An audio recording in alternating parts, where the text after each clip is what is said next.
My name is Logan Howe. I'm here to take you on a journey through my life, to show you that's how I roll. In this episode of That's How I Roll, I am about to leave to go to church. Let's talk about the ending of episode 2. I literally hate takers so much. Logan, get that camera out of my face before I punch you in your throat. What is up, encouragers? How are you doing? Welcome to That's How I Roll. So I am basically outside because I am about to leave to go to church. I just wanted to hang outside for a little bit because it is a really nice day for sure. I mean, it is like a really nice day. I've got short sleeves on, short shorts, not short shorts, but I got shorts on. Okay, so first of all, how have you liked all of these episodes lately? Please leave your feedback in the comments. I would love to know what you think so far. Second of all, let's talk about the ending of episode 2. Okay, so about me meeting Mark Jump, I can't really say a lot about that because it's all a surprise for later on, because I love surprises and I don't want to tell you everything that I'm doing right away. But I can say to you guys that it is a lot of awesome stuff, a lot of new projects that are coming, and it's going to be amazing. It really is. So yeah, let's go to church because I like being at church early and talking to my friends. By the way, I just want to do a disclaimer. If you have not seen episode 2 by now, please go watch it right now and leave this, because episode 2 really needs some love. If you don't know what I'm talking about, then you need to watch it, because all these episodes are going to align one point or another. So go watch it right now. I literally hate takers so much. They freak me out, like really. Like, I do not like being beside them at all. It gets on my nerves. They're actually thinking of putting transit cars on this road to reduce the traffic, which I totally am all in favor for that. That would be really cool, actually, and it might help out a lot. That might be a wreck right there. No, they're just waiting to pull over. But there is literally a wreck on this road every single day. So, yeah. Welcome to Rock Hill, South Carolina, everyone.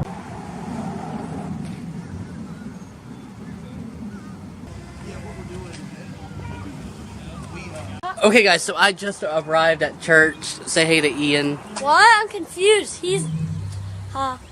There's Tanner. How are you? He thinks that his name. He doesn't know. What? What? I could tell them. Oh, no, you can't tell them. You'll never know. Yeah, they'll know in about... Cliffhanger, you will never know till after it happens. You guys won't know until, like, about a week.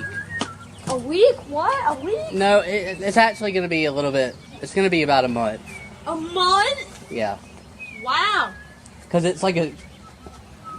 I can't, you're trying to make me say it to them, but... So, yeah, like yesterday, like I was saying, I had a meeting about something you guys won't know probably until a month and a half or so.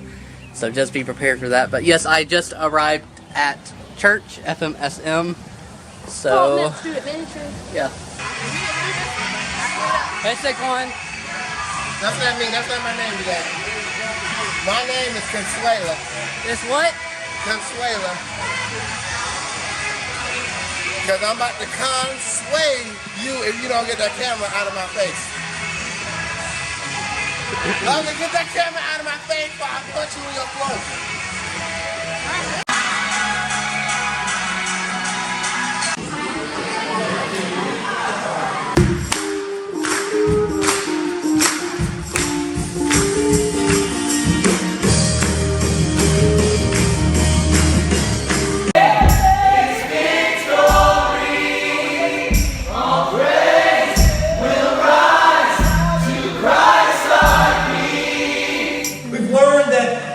Sin and death came into the world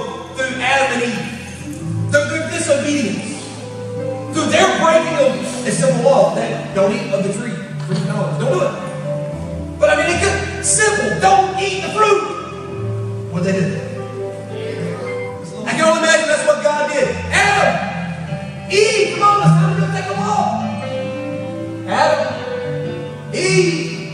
They didn't answer. Adam. Eve. Finally, after a few times calling, they finally go, yes, God, here we are. What are you doing? We're hiding. Why are you hiding? We're naked. How do you know you're naked? God has to ask him, how do you know you're naked? In that moment, humanity's relationship with God ripped apart, tore apart. All the promises, all the goods, all the fun stuff, gone. And we're nakedness.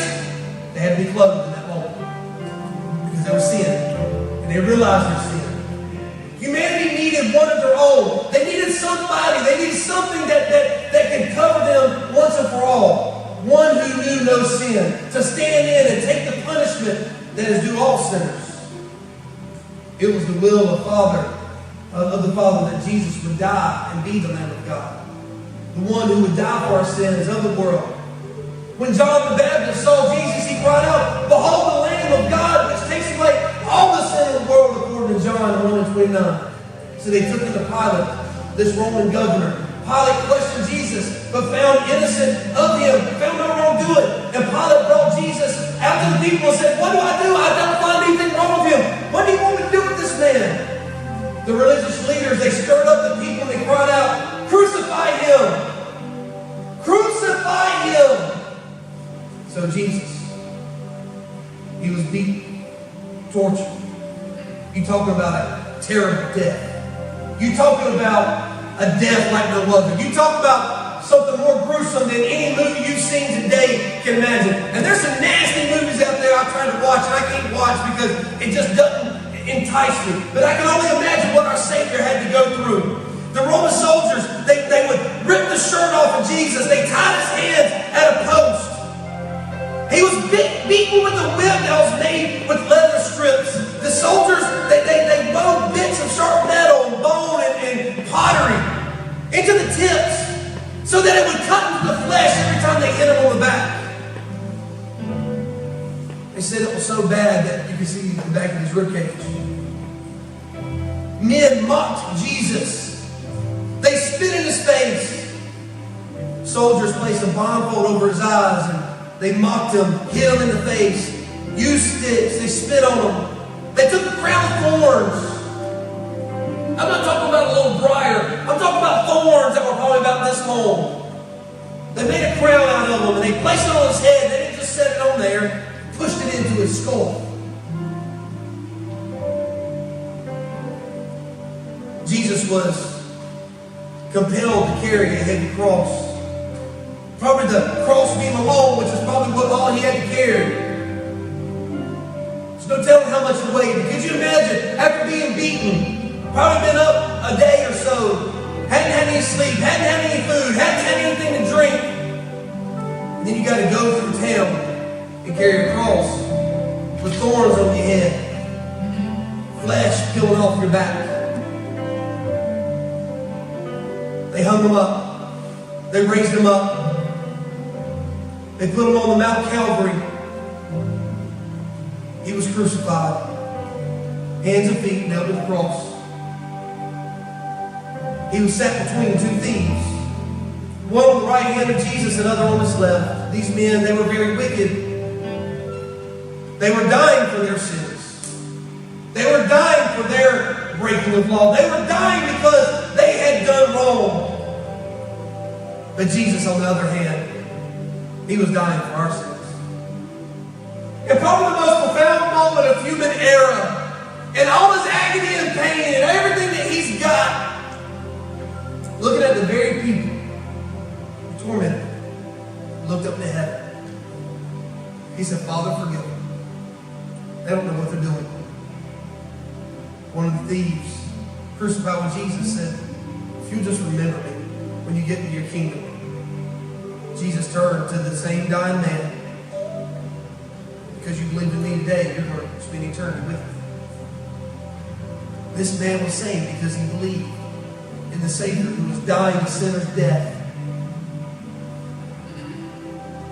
The other thief did not believe in Jesus. He was probably lost forever. About 9 o'clock in the morning, Jesus was crucified. He died about 3 o'clock that afternoon. from about noon until 3, there was complete darkness over all the earth. Jesus cried out one last time, "It is finished." He hung his head and died. My Savior. Your Savior did that for you. Your Savior. All that for you. My name is Logan Howe. I'm here to take you on a journey through my life. To show you that's how I roll.